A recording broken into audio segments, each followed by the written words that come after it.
Bismillahirrahmanirrahim. Tes. Bismillahirrahmanirrahim. Assalamualaikum warahmatullahi wabarakatuh. Alhamdulillahi rabbil alamin.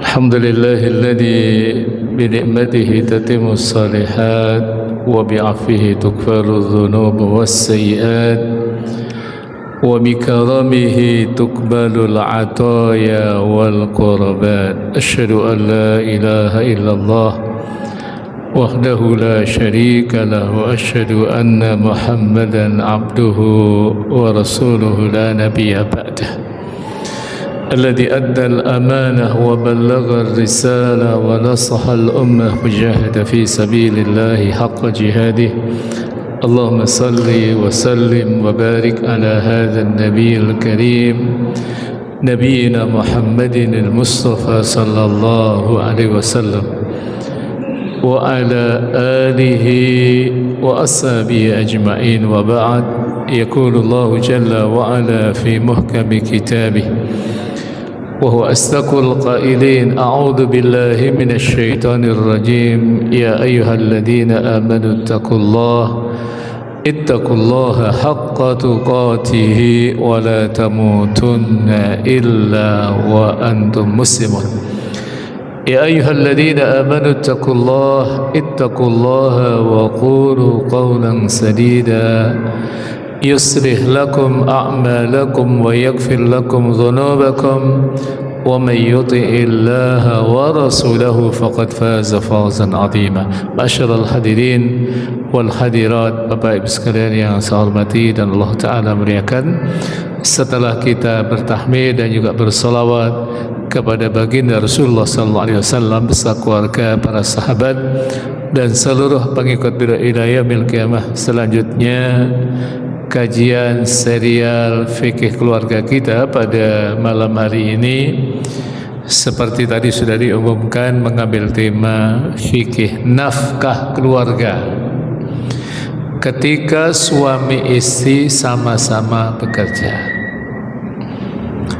Fenomena suami istri bekerja di masyarakat kota itu sangat banyak, sehingga nanti muncul banyak sekali pertanyaan, kalau sama-sama bekerja gimana itu?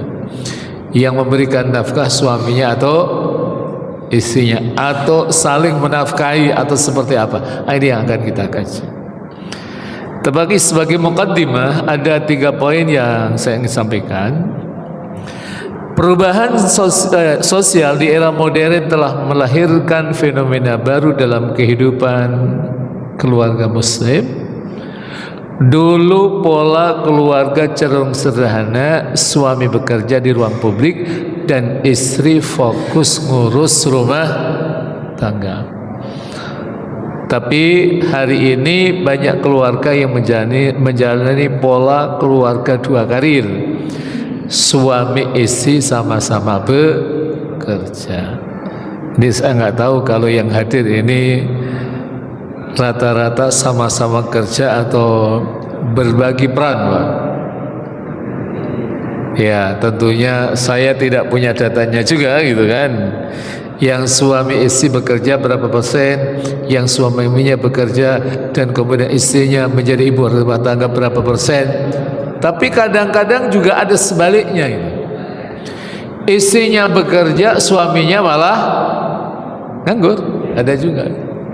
Jadi yang mencari nafkah itu adalah istri. Dan memang takdir terkait dengan masalah kemampuan bekerja itu suami istri itu macam-macam. Saya masih ingat tahun 2002 itu ada sempat seorang narasumber yang memaparkan satu fenomena di mana ada pasangan suami istri, Allah takdirkan yang suaminya kemampuannya mencari rezeki standar, tapi istrinya pinter, Pak. Apa aja itu bisa menjadi uang. Tapi dalam rumah tangganya ini kemudian Allah uji mereka setelah menjalani rumah tangga sekian tahun, diuji oleh Allah nggak punya anak. Sehingga apa yang terjadi? Suaminya minta agar istrinya berhenti untuk bekerja. Sementara pemasukan kehidupan keluarganya selama ini yang paling banyak itu dari istrinya. Tapi istrinya waktu itu karena sudah terbiasa bekerja, diminta untuk berhenti. Kira-kira enteng atau berat? Berat. Dan waktu itu istrinya mengatakan, "Mas, tolong izinkan saya masih tetap bekerja, dan kalau Mas gak percaya sama saya, pastikan bahwa aset yang kita miliki bersama ini, ayo kita sama-sama akte notariskan. Saya gak apa-apa dari apa yang kita sama-sama cari, saya tahu ini yang paling banyak saya 20% saja. Sementara sisanya yang 80% udah untuk Mas saja." Masya Allah. Akhirnya disepakati, dan setelah itu menjadwalkan sama-sama datang ke notaris. Dan setelah klausulnya disepakati, ditandatangani, nah sudah, mereka menjalani hidup seperti biasa. Tapi disitulah ujian suami, Pak. Suami ketika punya duit banyak, ujiannya apa, Pak? Halo? Insya Allah tetap setia atau nyari yang lain, Pak, itu? Masya Allah, Masya Allah. Kok tahu dari mana itu? Tapi ternyata Allah takdirkan bahwa yang laki berkhianat kepada istrinya, Pak. Malah setelah mendapatkan 80% dari harta bersama itu, istrinya dicerai. Ini kira-kira istrinya depresi atau biasa saja, Pak, itu? Masya Allah, Masya Allah. Ada laki-laki yang keterlaluan seperti itu. Makanya Islam mengatur bahwa nafkah itu adalah tanggung jawab suami. Nanti kita akan paparkan dalil-dalilnya. Nah, pertanyaan fikih dan sosialnya adalah fenomena suami istri bekerja ini melahirkan pertanyaan fikih dan sosial. Pertanyaannya satu, siapakah yang wajib menafkahi keluarga? Itu satu. Yang kedua, apakah gaji istri menjadi hak suami? Halo, jadi hak suami atau tetap jadi hak istri, Pak? Istri. Bagaimana pembagian tugas rumah tangga? Kalau suami istri itu sama-sama bekerja, lantas yang ngurus anak-anak itu siapa? Ini kan pertanyaan besar yang harus diselesaikan. Jadi apalagi ngurus anak hari ini bukan perkara yang mudah. Banyak orang tua yang mengambil solusi instan, anak masih kecil nangis, untuk meredam nangisnya itu dikasih apa biasanya, Pak? HP. Padahal HP ini kalau kemudian orang tua tidak memantaunya dengan baik dan memanagenya dengan baik, saat diberikan kepada anaknya itu sangat berbahaya. Termasuk ketika anak-anak kita sudah masuk usia remaja, SMP, SMU, kuliah, itu bahaya, Pak. Hari ini marak apa yang disebut dengan cyber framing. Apa itu cyber framing? Bentuk modus orang-orang tertentu yang ingin menjalin kedekatan dengan lawan jenisnya melalui media. Makanya kan ada yang kenalan lewat Facebook, ada tidak itu? Kenalan lewat WA. Itu pertanyaan saya, kalau mereka kenalannya lewat media WA, lewat media namanya Facebook, nah biasanya kan mereka mengagendakan untuk ketemu langsung, kan? Pertanyaan saya, kalau kemudian mereka kenalnya itu di Facebook dan kemudian mereka ingin bertemu, pertanyaan saya adalah kira-kira ketemunya pengen di Masjid Al-Muhajirin atau di kafe Pak itu. Masya Allah, kok tahu dari mana itu? Nah ini kan bahaya sekali Pak. Kalau ketemu dengan kafe itu biasanya berdua atau bertiga Pak? Berdua? Masa minimal bertiga Pak, karena yang ketiga ada setan itu Pak itu. Nah disitulah bahayanya Pak. Maka pastikan ketika mereka harus bekerja, maka pastikan bahwa pembagian tugas itu harus jelas. Apalagi sekali lagi kita hidup di zaman digital yang sangat luar biasa dahsyatnya, efek terkait dengan moralitas, pengembangan intelektual anak, perkembangan keimanan anak-anak kita dan spiritualitas anak-anak kita. Kemudian berikutnya yang bagaimana jika istri lebih besar penghasilannya seperti tadi Pak? Karena memang ada sisi psikologis juga Pak. Biasanya istri yang penghasilannya itu lebih besar cenderung lebih taat terhadap suami atau biasa-biasa saja memperlakukan suaminya Pak. Halo, ini kok gak ada yang jawab, kenapa itu? Nah ini biasanya seorang istri ketika pendapatannya banyak, dia nggak ngaji, dia jarang menghadiri majelis-majelis ilmu, biasanya takzimnya, ihtiramnya, penghormatannya kepada suaminya itu kurang. Kecuali kalau dia tetap punya pengetahuan Islam yang baik, dia menjaga spiritualitasnya dengan baik, sekalipun pendapatannya lebih besar dari suaminya, maka dipastikan insya Allah tetap menghargai siapa? Menghargai suaminya. Kemudian pertanyaan berikutnya, apakah nafkah batin dan pendidikan anak juga ikut terdampak? Kira-kira terdampak tidak? Pasti itu. Kita lihat bagaimana ketika suami istri itu berbagi tugas, suami bekerja, istri yang mentarbiyah, yang mendidik anaknya, itu saja banyak yang jebol Pak. Sudah dijaga baik-baik di rumah, ketika anaknya berinteraksi sosial, berinteraksi dengan teman-temannya, dan teman-temannya itu macam-macam, yang soleh ada, yang toleh juga ada, yang soleha ada, yang toleha juga ada. Maka disitulah seringkali lewat interaksi sosial justru banyak orang tua yang kecolokan. Itu sudah bagi tugas, apalagi ketika kemudian dua-duanya bekerja, kecuali orang-orang yang dirahmati oleh Allah. Nanti kita akan bahas sisi positifnya apa kalau suami istri itu bekerja, sisi negatifnya apa. Itu nanti kita akan bahas. Nah kemudian poin yang terakhir adalah bagaimana Islam menjaga keharmonisan di tengah tekanan ekonomi modern. Hari ini memang ada satu fakta sosial bahwa memang untuk mencerdaskan anak-anak kita, untuk mensekolahkan anak kita, itu mohon maaf biayanya kecil atau besar? Besar.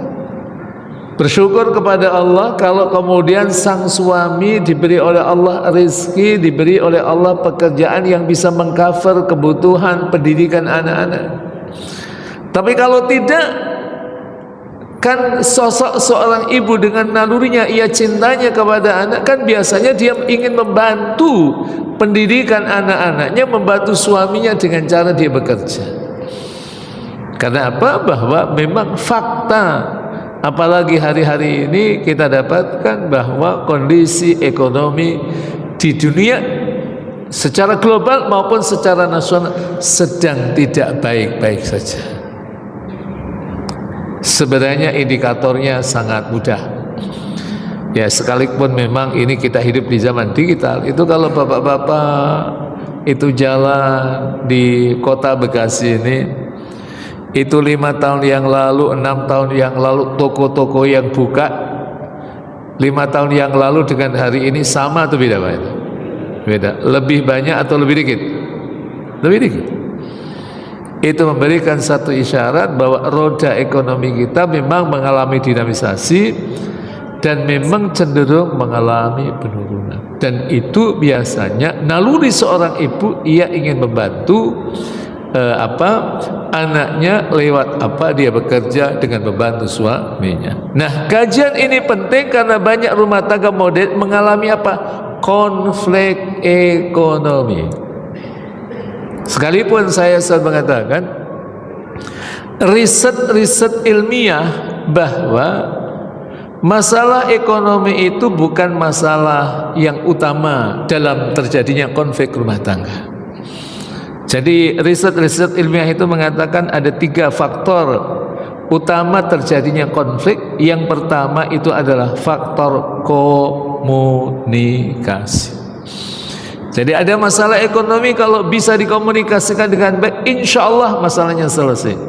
Tapi ada masalah ekonomi bermasalah, tapi ada juga masalah komunikasi, terjadi sumbatan komunikasi, maka keretakan rumah tangga itu punya potensi terjadi. Maka pastikan bahwa komunikasi antar suami dengan istri, suami dengan anak-anak, istri dengan anak-anak itu harus jalan. Kalau tidak, potensi terjadi patahan keluarga, retakan rumah tangga itu akan terjadi. Jadi ini konflik ekonomi. Yang kedua, krisis komunikasi. Jadi yang pertama memang komunikasi, yang kedua adalah ekonomi. Apalagi tadi saya sampaikan bahwa kalau kemudian yang terjadi, istri itu gajinya lebih banyak dari suami. Ketika seorang istri tidak memiliki kondisi spiritualitas, intelektualitas terkait dengan nilai-nilai Islam dengan baik, maka sangat-sangat terbuka terjadinya clash, terjadinya konflik keluarga. Dan yang ketiga adalah kelelahan emosional. Kelelahan emosional itu satu diantaranya adalah karena faktor waktu banyak terkuras untuk dunia digital. Saya mohon maaf, bapak-bapak mau tanya, bapak-bapak ini rata-rata buka HP itu kalau dijamkan kira-kira 24 jam itu berapa jam, Pak? Halo. Ini kira-kira kalau dihitung 2 jam kurang atau lebih, Pak? Lebih ya gitu. Kalau baca Qur'annya berapa jam, Pak? 2 jam lebih atau 2 jam kurang itu? Masya Allah, Masya Allah. Maka saya ingin menukil satu riwayat, Pak. 2 riwayat juga nggak apa-apa deh.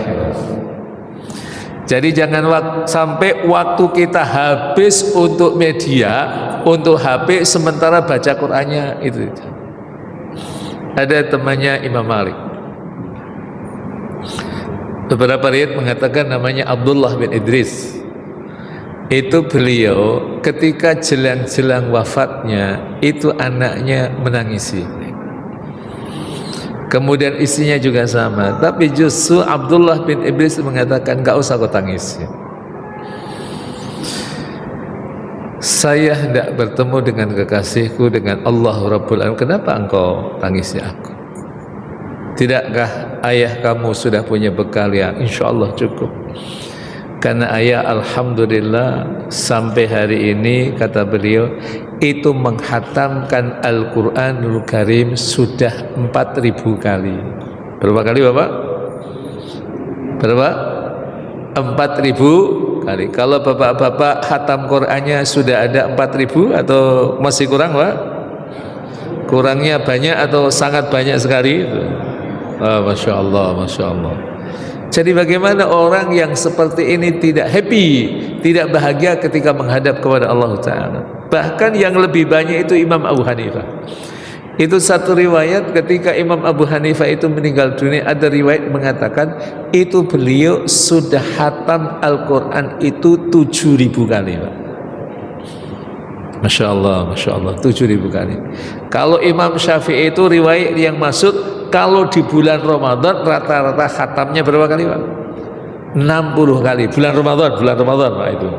Tinggal ngitung berapa kali Ramadan, tinggal ngitung nanti kalau di luar bulan Ramadan itu nanti ketemu angkanya Pak. Masya Allah ada orang-orang yang seperti itu, karena memang dulu pada masa Imam Syafi'i belum ada yang namanya Google, belum ada yang namanya HP, belum ada yang namanya YouTube, bukan ada yang namanya internet. Jadi peradaban itu satu sisi ada positifnya, tapi sisi lain itu memang negatifnya juga banyak juga. Kalau kita tidak bisa mengelolanya dengan baik, pastikan kita akan menghabiskan waktu-waktu kita dalam hal yang minimal itu mubah, Pak. Kalau tidak haram, itu mubah. Tapi mubah itu adalah pintu masuk setan menjatuhkan kita pada perkara-perkara yang diharamkan oleh Allah Ta'ala. Maka pastikan jemaah sekalian, jangan sampai kita terdikte oleh teknologi, tapi justru kita yang mengarahkan teknologi. Dan kemudian, nah kenapa tema ini sangat penting dalam rumah tangga modern? Karena rumah tangga modern itu seringkali mereka melakukan apa yang disebut dengan perebutan otoritas.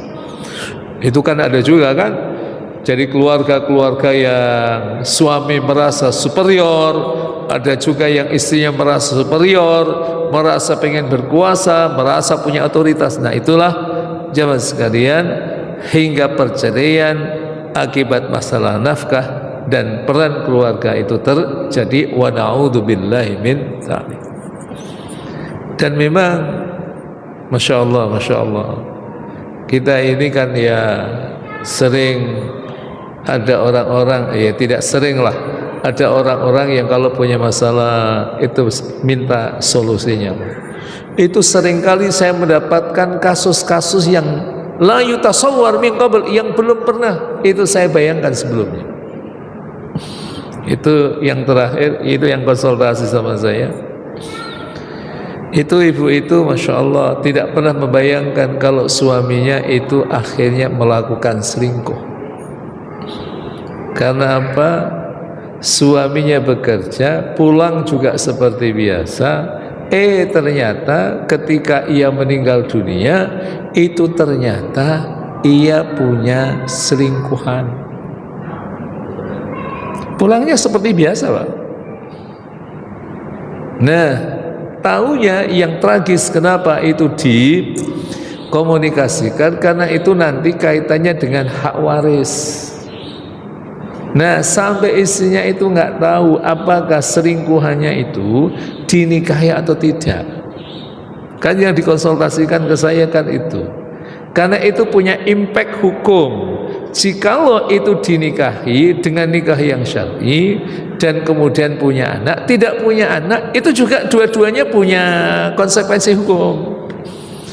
Kalau nggak punya anak, kan berarti dia tetap mendapatkan waris kalau itu memang adalah melalui pernikahan yang sah. Ya, warisnya berapa? Kalau ada anak ya berarti dia mendapatkan 1/8. Kalau memang nanti isi ini nggak punya anak ya berarti mereka mendapatkan 1/4. Tapi ini masalahnya kan belum jelas itu.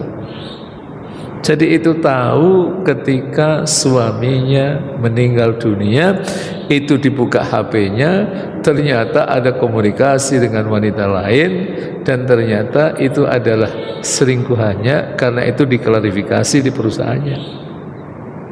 Dan tragisnya nggak pernah menginformasikan kalau suaminya punya hutang banyak. Hutangnya nggak sampai 1 M sih itu. Hutangnya sekitar 600 juta. 600 juta atau 700 jutaan lah itu. Tapi saya tanya, asetnya kira-kira kalau dijual mengcover atau tidak mengcover? Insyaallah cukup. Ya, karena apa? Apa yang ditinggalkan oleh almarhum itu sebelum ia jadi harta waris, kan itu ada tahapan-tahapan yang harus dieksekusi. Jadi kalau nanti kita meninggal dunia, tapi nanti Bapak ya, jangan cepat-cepat Pak, nanti aja. Nanti kalau kita meninggal dunia, pertama kali yang diselesaikan oleh keluarga kita kan terkait dengan mu'natut tasis, pembiayaan pengurusan jenazah. Jadi harta yang kita tinggalkan untuk keluarga kita itu dipakai terlebih dahulu untuk mengurus jenazah kita. Kecuali kalau anak-anak kita sudah nggak apa-apa pakai duit kita. Tapi hukum asalnya secara syar'i itu adalah untuk pembiayaan pengurusan jenazah. Di Jabodetabek ini kan saya nggak tahu kalau di Alinda itu kan. Kalau ngubur itu kira-kira kuburannya tanahnya beli atau gratis Pak itu? Aduh, gratis atau beli Pak? Hah? Atau karena belum meninggal jadi nggak tahu itu? Ya itu kan kalau di Jakarta itu beli Pak. Bahkan kalau dikuburkan di Karawang, nah itu kan belinya mahal juga Pak. Ketika terjadi COVID, saya dengar transaksi ada seorang jamaah yang dia beli tanah di Cikarang itu, di Karawang ya, bukan Cikarang ya. Di Karawang itu waktu itu 54 juta. Itu satu kuburan. Beliau belinya 108 juta. Jadi yang satu untuk antisipasi nanti kalau meninggal duit, tapi nanti itu. Masya Allah. Nah, itu diambilkan dari harta si mayit. Makanya nanti juga ada pembahasan juga kalau kemudian sama-sama kerja itu bagaimana pembagian warisnya. Karena apa? Bahwa dalam pembagian waris itu jamaah sekalian rahimakumullah wa a'azzakumullah, ketika suami istri itu sama-sama bekerja dan mereka punya aset, itu dalam syariat Islam itu kontribusinya masing-masing berapa persen, itulah yang nanti jadi harta masing-masing. Kalau misalnya Bapak Ibu sekalian kan beli rumah kan, beli rumah itu pakai duit sendiri atau duit istri juga, ya kan? Nah kalau isi itu kira-kira berapa persen, 30% atau 40%, nah itu adalah harta beliau. Jadi yang 40% dari pembelian rumah itu adalah harta beliau, harta isi. Jadi kalau kita itu meninggal dunia, yang diwariskan adalah 60% dari nilai rumah itu. Karena itu adalah rumah bersama, ternyata bisa ditelusuri kontribusi masing-masing suami dan istri. Jadi jangan kemudian langsung diwariskan semua, itu zalim. Karena itu ada hak istri, ada harta yang merupakan milik dari istri. Nah jemaah sekalian, kemudian baru setelah itu diselesaikan tentang wasiatnya. Setelah wasiat nanti diselesaikan ada hutang atau tidak. Nah setelah hutang itu diselesaikan, dan hutang itu ada dua dimensi Pak Ibu. Kita selama ini menyisir pada aspek hutang yang dimensinya horizontal, hutang sesama manusia. Tapi bisa jadi mayat itu punya hutang sama Allah yang dimensinya vertikal. Yang dimensinya vertikal itu diantara adalah dia punya kewajiban zakat, hartanya sudah sampai nisab, hartanya sudah sampai haul, tapi dia belum mengeluarkan zakatnya. Kan malaikat Israel itu ketika datang bilang-bilang dulu atau main eksekusi aja Pak itu? Halo? Main eksekusi kan nggak bilang-bilang. Nah apa yang terjadi? Belum sempat bayar zakatnya, maka ahli waris pastikan ia mengeluarkan zakatnya. Itu adalah konteks hutang yang berdimensi vertikal, kaitannya dengan hablum minallah. Jadi memang kewajiban ahli waris ia mengeksekusi itu. Tapi seringkali kalau terjadi kematian kan yang diingatkan ya memang hutang yang kaitannya dengan tetangga, dengan teman-temannya kan. Tapi hutangnya sama Allah kan tidak diingatkan. Maka kita yang tahu, maka pastikan kita harus mengingatkan. Ketika ini semua sudah selesai, baru terjadi pembagian waris. Baik jemaah sekalian, nafkah. Apa itu nafkah dalam Islam? Ini sayangnya waktunya itu cepat Pak, cuma sebentar yang ngajinya Pak ya. Mestinya harus sampai jam 9 Pak itu.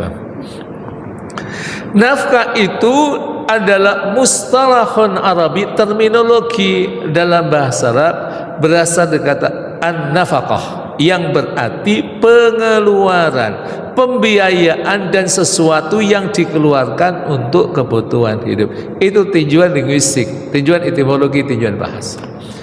Syar'an atau fikhiyah, terminologi fikihnya bagaimana? Para ulama mendefinisikan nafkah adalah segala sesuatu yang dibutuhkan manusia untuk mempertahankan hidup secara layak. Apa yang dibutuhkan manusia untuk mempertahankan hidup secara layak? Apa saja? Makanan. Jadi apa yang kita berikan pada istri kita berupa makanan, anak-anak kita berupa makanan. Selain makanan apa? Pakaian. Selain pakaian apa? Tempat tinggal, kesehatan, dan kebutuhan ma'ruf, kebutuhan yang baik lainnya. Itu adalah yang disebut dengan nafkah.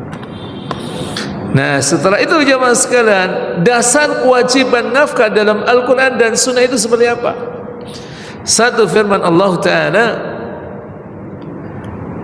di surat An-Nisa ayat 34. Allah berfirman, A'udzu billahi minasyaitonir rajim, ar-rijalu qawwamuna 'alan nisa'i bima faddalallahu ba'dahum 'ala ba'di wa bima anfaqu min amwalihim. Ar-rijalu qawwamuna 'alan nisa'. Kaum laki-laki maksudnya adalah para suami, adalah pemimpin bagi perempuan. Perempuan yang dimaksud adalah isi-isi mereka. Karena apa? Karena Allah melebihkan sebagian mereka atas sebagian yang lain, dan karena mereka menafkahkan sebagian harta mereka. Allah memberikan kelebihan yang tidak Allah berikan kepada perempuan. Misalnya kuwatul jism, kekuatan fisik. Mana yang lebih kuat, laki-laki atau perempuan? Umumnya laki-laki. Sekalipun ada juga perempuan yang kuat-kuat. Lifter perempuan itu kan kuat-kuat, Pak. Iya kan? Pemain bola perempuan itu kan kuat. Tapi umumnya yang kuat itu memang adalah laki-laki. Dan sisi yang kedua adalah wabima anfaqu min amwalihim, wabima anfaqu min amwalihim, itu memberikan satu isyarat bahwa yang berkewajiban memberikan nafkah itu adalah suami. Jadi ada dua yang diedukasikan oleh surat An-Nisa ayat 34. Satu, kewajiban nafkah berada di pundak suami. Dan yang kedua, kepemimpinan rumah tangga terkait dengan tanggung jawab finansial. Tapi tanggung jawab finansial ini sesungguhnya dia tidak hanya tunggal, tapi juga ada tanggung jawab yang lain. Ada tanggung jawab intelektual, ada tanggung jawab spiritualitas, ada tanggung jawab yang lainnya. Nah, itu juga merupakan tanggung jawab para suami. Nah, juga tanggung jawab finansial ini terkait dengan materi. Tapi kebutuhan istri, kebutuhan anak itu kan tidak hanya kebutuhan finansial, kebutuhan material saja kan. Yang kita ini yang banyak memberikan nafkah itu nafkah material, tapi nafkah batinnya itu yang kurang. Maka nanti kita akan kaji di poin-poin berikutnya. Surat At-Tolak ayat 7 Allah katakan liyunfik dzu sa'atin min sa'ih. Hendaknya orang yang mampu memberi nafkah menurut kemampuannya. Jadi para suami tolong Bapak sekalian, termasuk saya dan kita semua, tolong yang adil. Adil maksudnya saat memberikan makan sama keluarga dan anak-anak kita. Jangan sampai bapak-bapak yang hadir gonta-ganti baju melulu, sarungnya gonta-ganti, kemudian pecinya gonta-ganti, bajunya gonta-ganti, ya kan, sarungnya ganti terus, kadang BHS, kadang cap wadimor, kadang atlas, tapi sementara istrinya bajunya istiqomah, Pak. Zulmun itu, Pak, dolim, Pak. Jangan sampai para suami makannya kesederhana, makanya ke warung sate Ananda. Di mana itu, Pak, itu? Hah? Di Bungkur, Masya Allah, ini kalau tahu berarti sering ke sana itu. Sebenarnya saya ingin memberikan ini aja rangsangan, ini kira-kira banyak yang jawab atau kalau banyak yang jawab berarti banyak yang sering ke sana itu. Tapi isinya setiap hari istiqomahnya makannya tempe tahu, itu zalim, Pak, itu zalim, Pak. Jadi kalau orang yang mampu maka pastikan ia harus memberikan nafkah ya sesuai dengan kadar kemampuan yang Allah berikan kepadanya. Islam menempatkan 3 hal: satu, proporsionalitas; yang kedua adalah kemampuan; yang ketiga, bukan dibangun di atas gengsi sosial. Gengsi sosial itulah yang menjadikan rumah tangga hancur. Kalau makannya nggak enak, nggak mau. Ada atau tidak? Pasangan suami istri, apalagi suami istri yang hari ini Masya Allah, itu pasangan-pasangan muda itu masak nggak mau, makan sayurnya sayur asem, sayur kunci. Itu kalau anak-anak generasi Z sekarang itu mau atau tidak? Hah? Mau atau enggak itu?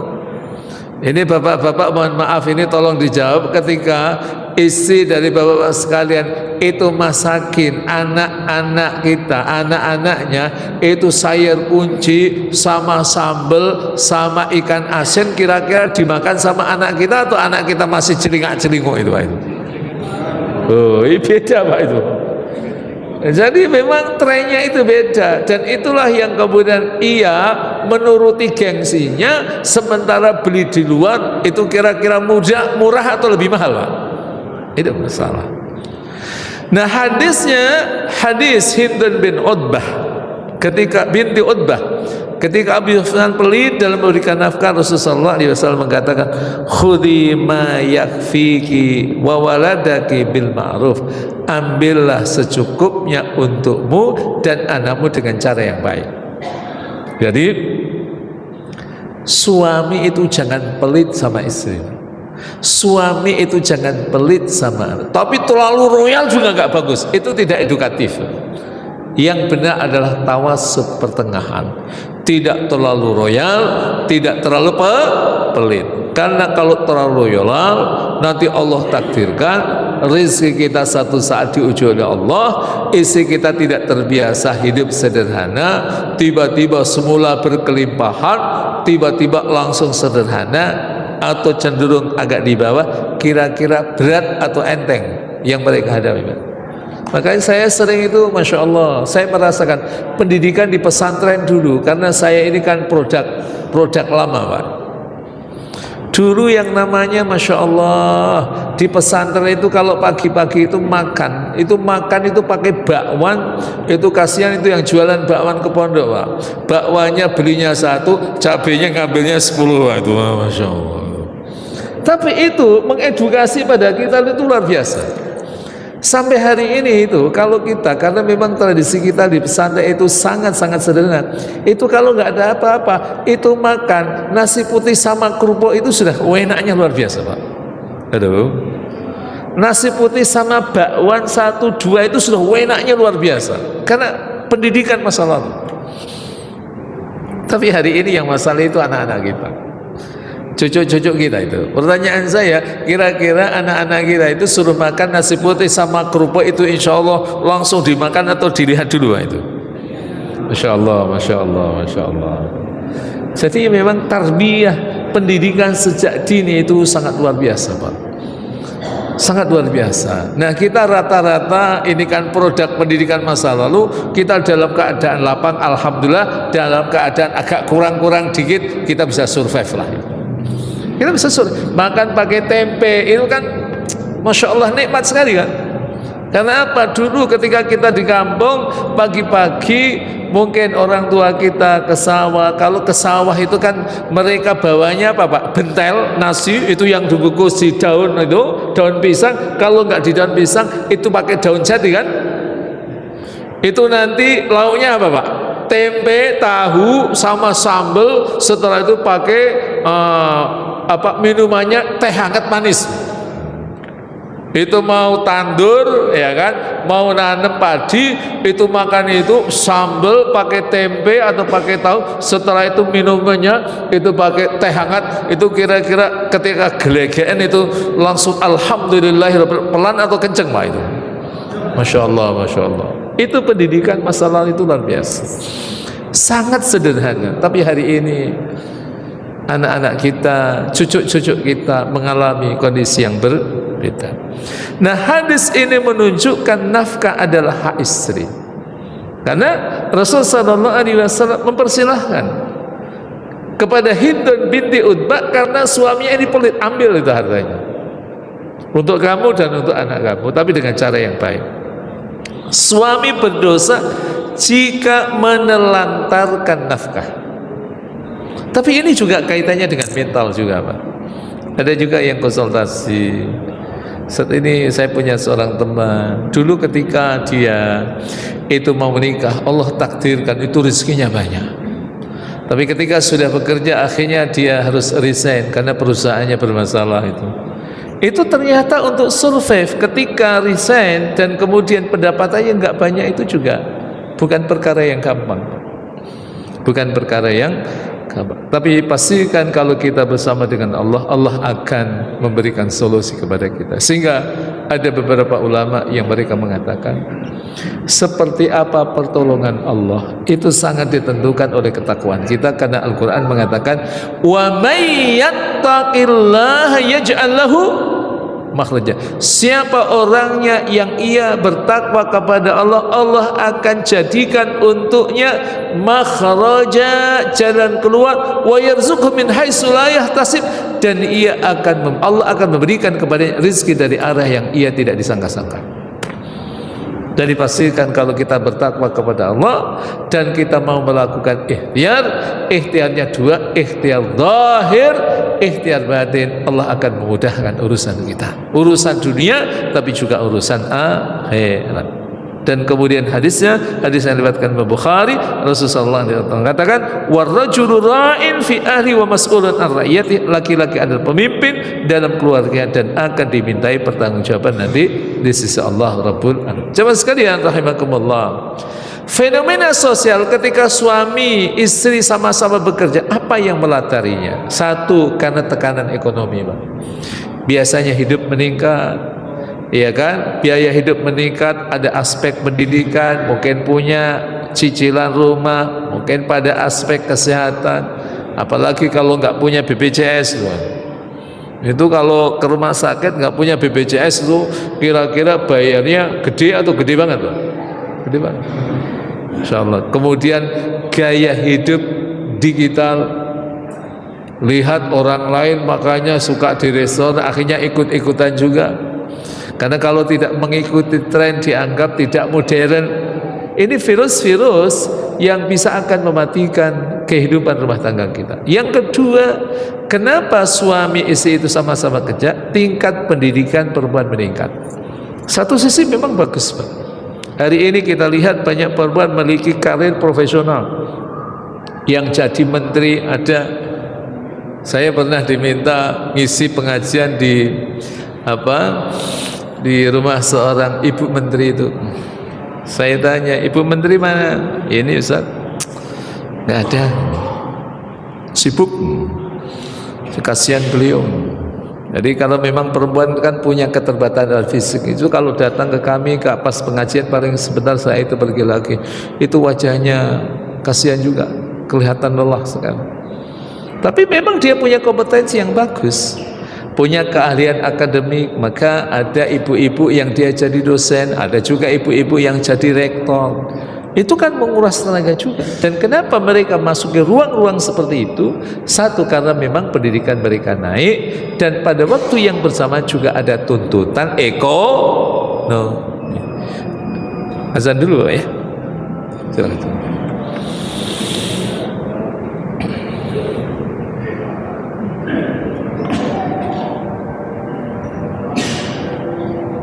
Allahu Akbar, Allahu Akbar,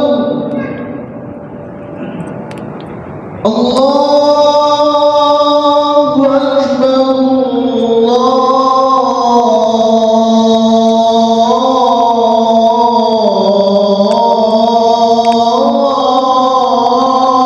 Akbar. Asyhadu an la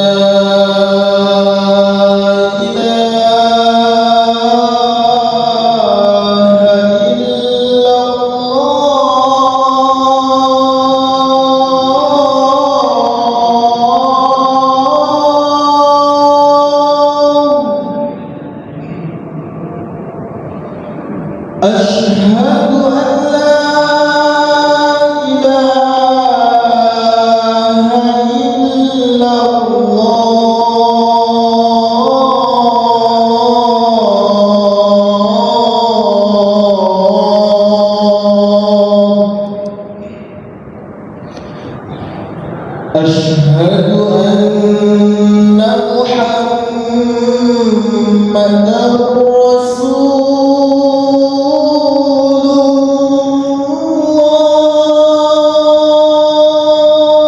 حي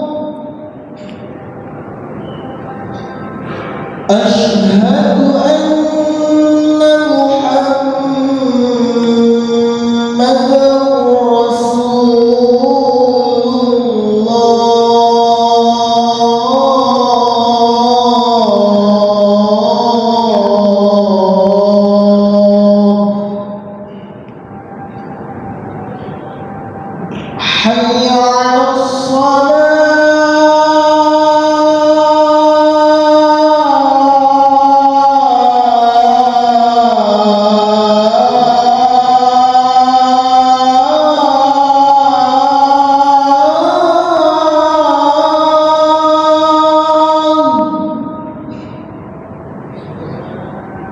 حي على حي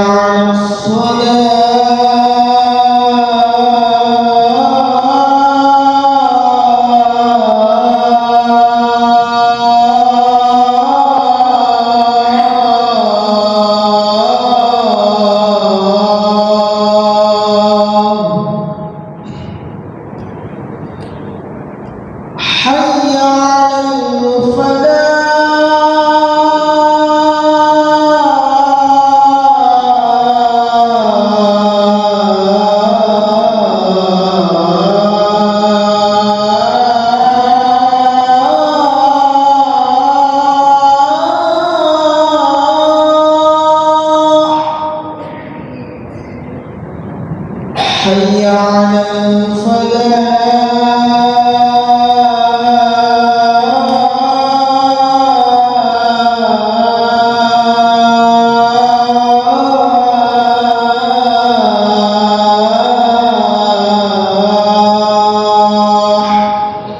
الله أكبر الله أكبر لا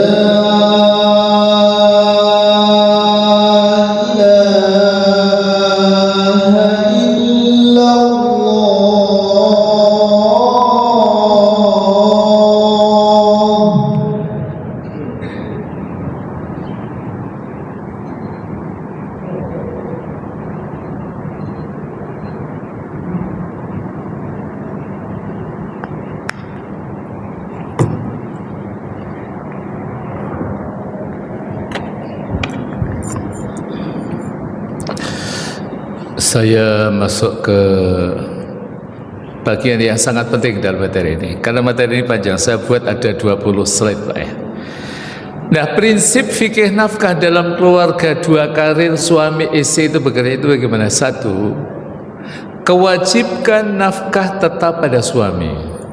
Sekalipun istri itu pendapatannya lebih besar, tetap saja kewajiban nafkah itu dibebankan kepada suami dengan dasar surat An-Nisa ayat 34, ar-rijalu qawwamuna 'alan nisa. Maka dikatakan mayoritas ulama menegaskan nafkah keluarga adalah kewajiban suami meskipun istri kaya atau bekerja.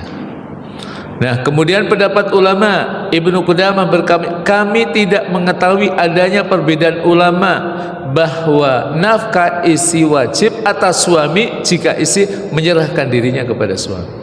Artinya ketika seorang istri dia taat kepada sang suami, maka tidak ada alasan bagi seorang suami tidak memberikan nafkah kepadanya.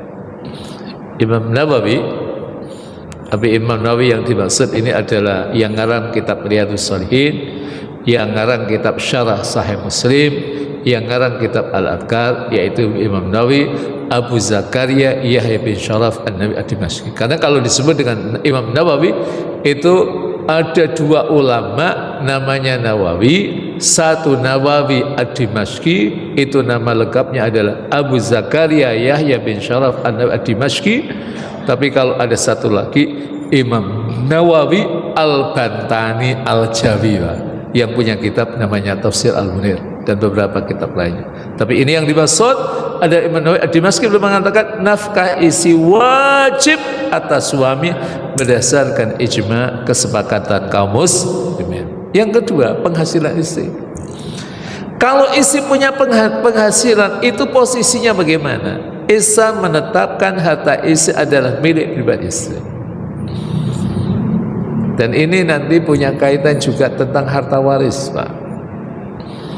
Jadi yang diwariskan ketika suami atau istri, ayah atau ibu itu meninggal dulu kan hartanya. Misalnya ada pasangan suami istri yang meninggal, taruhlah misalnya mau suaminya dulu atau istrinya dulu, Pak itu. Halo. Tergantung takdir Allah itu. Kalau suaminya dulu, maka dipastikan jangan harta yang jelas-jelas itu milik istri itu kemudian menjadi harta waris dari almarhum yang meninggal. Enggak. Karena apa? Harta yang dimiliki yang jelas itu milik istri. Karena apa? Bisa jadi istri waktu itu dia mendapatkan harta waris dari orang tuanya. Itu kan harta sendiri, Pak. Itu nggak boleh diwaris. Yang diwariskan kapan? Ketika dia meninggal baru diwariskan. Nah, tapi yang diwariskan ya harta suami. Maka ketika seorang istri itu dia bekerja, alhamdulillah beliau bisa beli kendaraan, dia bisa beli rumah, maka rumah itu adalah milik istri. Itu yang dimaksud oleh Allah Ta'ala dalam surah An-Nisa ayat 32, lirrijali nasibun mimma iktasabu walin nisa'i nasibun mimma iktasabna. Bagi laki-laki bagian dari apa yang mereka usahakan, dan bagi perempuan juga bagian dari apa yang mereka usahakan. Maka suami tidak boleh memaksa mengambil gaji istri. Aduh, ada atau tidak, Pak? Suami yang main ambil gaji istrinya, ada atau tidak? Tidak boleh. Yang kedua, kontribusi istri bersifat sukarela. Jadi kalau memang istrinya ingin memberikan sesuatu, misalnya beliin baju untuk suaminya, beliin baju untuk anak-anaknya, itu sifatnya adalah tatawwu, tapi kewajiban awal itu adalah dibebankan kepada suami. Sifatnya sukarela, sifatnya tatawwu. Jika istri membantu nafkah, maka itu bernilai sedekah. Tapi bapak-bapak ini jangan kemudian karena itu bernilai sedekah istrinya setiap hari bilang sedekah dong hari ini. Jangan terus sedekah melulu, Pak, itu. Nanti suami yang kemudian nganggur enak-enak ongkang-ongkang kaki, itu nggak boleh secara syariat, tidak boleh. Nah, jemaah sekalian, perlunya memang ta'awun, tolong menolong dalam rumah tangga. Inilah prinsip yang diinginkan oleh Allah Ta'ala di surah Al-Maidah ayat 2. Wa ta'awanu 'alal birri wat taqwa wa la ta'awanu 'alal ismi wal 'udwan. Tolong menolong dalam kebaikan dan ketakwaan. Bisa jadi seorang ayah, seorang suami ya dengan pernikahan dengan istrinya dikaruniai mungkin 2-3 anak. Misalnya anaknya kuliah dan memang ayahnya juga sudah sebagai orang tua dia sudah melakukan ikhtiar kerja, tapi istrinya alhamdulillah juga memang punya kompetensi dan pada akhirnya bekerja. Tapi sang suami mau bayar kuliah anaknya, karena kalau swasta sekarang kan pendidikan swasta kan UKT-nya mahal atau mahal banget, Pak. Ya, jangankan yang swasta, yang negeri hari ini kan UKT-nya itu udah tinggi, Pak. Hatta UIN sendiri dulu kalau orang itu punya anak, orang tua punya anak itu kuliah di UIN. UIN itu kan terkenal dengan murahnya, 1 juta, 2 juta. Sekarang sudah 6 juta, ada yang 7 juta, ada yang 9 juta, ada yang bahkan 10 juta, ada yang juga 15 juta. Itu yang program S2, program S3. Jadi jemaah sekalian, nah itu kalau memang sang ayah dalam konteks itu adalah sebagai seorang suami, dia tidak mampu, alhamdulillah istrinya punya rezeki, maka ia bisa membantu untuk keberlangsungan pendidikan anak, dan itu adalah bagian dari sedekah. Nah ini jemaah sekalian, nah ini dampak positif, ya kan, ketika keluarga itu 2 kali, artinya suami sama-sama kerja. Ini habis waktunya, Pak? Habis ya? Ya, Masya Allah. Ya, nanti yang pertama jelas terkait dengan stabilitas ekonomi lebih baik karena dua-duanya bekerja kan. nanti kebutuhan pendidikan terpenuhi, tabungan meningkat, kualitas hidup naik. Yang kedua, potensi dakwah dan kontribusi sosial. Banyak muslimah yang memang dia punya kompetensi yang sangat luar biasa. Apa hari ini wanita-wanita banyak yang pendidikannya baik, ada yang jadi dosen, ada yang jadi dokter, apalagi kalau dokternya dokter spesialis, Pak. Saya itu tahu dokter spesialis itu gajinya berapa ketika saya kemarin itu sakit dan masuk rumah sakit. Itu baru tahu, Pak. Kenapa dokter spesialis itu dia rata-rata hidupnya itu susah atau melimpah, Pak. Nah itu saya baru tahu berapa gajinya itu ketika kemarin saya sakit tuh. Karena perawat-perawat itu mereka cerita. Kalau perawat-perawat itu kan standar gajinya, Pak. Maka mereka kan ada namanya home care itu kan. Mereka harus merawat pasien-pasien di rumah, itu sebagai tambahan. Tapi kalau dokter, Pak, apalagi kalau dokternya udah dokter bedah itu nanti spesialis masih ada lagi namanya subspesialis. Wah itu lebih gede lagi, Pak. Itu kalau mak-mak, ibu-ibu jadi dokter spesialis atau subspesialis, wah itu rezekinya luar biasa. Ada yang jadi guru hari ini Masya Allah lumayan, ada sertifikasi guru, nanti dia punya kompetensi, dia bisa buka kursus dan lain sebagainya. Ada dai, ada aktivitas pendidikan, mereka memberikan manfaat besar bagi umat. Ini dampak positif, tapi juga ada dampak negatifnya. Ini minimnya waktu bersama keluarga, kelelahan emosionalnya, ini juga yang dialami ketika dua-duanya bekerja. Maka pakar pendidikan dan sosial mengatakan dalam perspektif pendidikan Islam ada seorang tokoh pendidikan Muslim namanya Muhammad Nukaib Al-Atas menegaskan tujuan keluarga bukan hanya ekonomi tapi membentuk adab dan insan yang baik.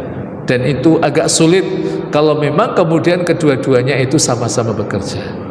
Tapi kalau memang ada satu kondisi tertentu silahkan. Tapi kalau memang seorang suami bisa mengcover pendapatannya, mengcover kebutuhan istri dan anak-anaknya, itu saya kira lebih baik. Dan kemudian istri fokus dalam pendidikan anak. Nah, oke, saya kira ini manfaat. Kita tutup dengan doa ke majelis. Subhanaka bihamdik nasyhadu an la ilaha illa anta nastaghfiruka wa natubu ilaik. Assalamualaikum warahmatullahi wabarakatuh.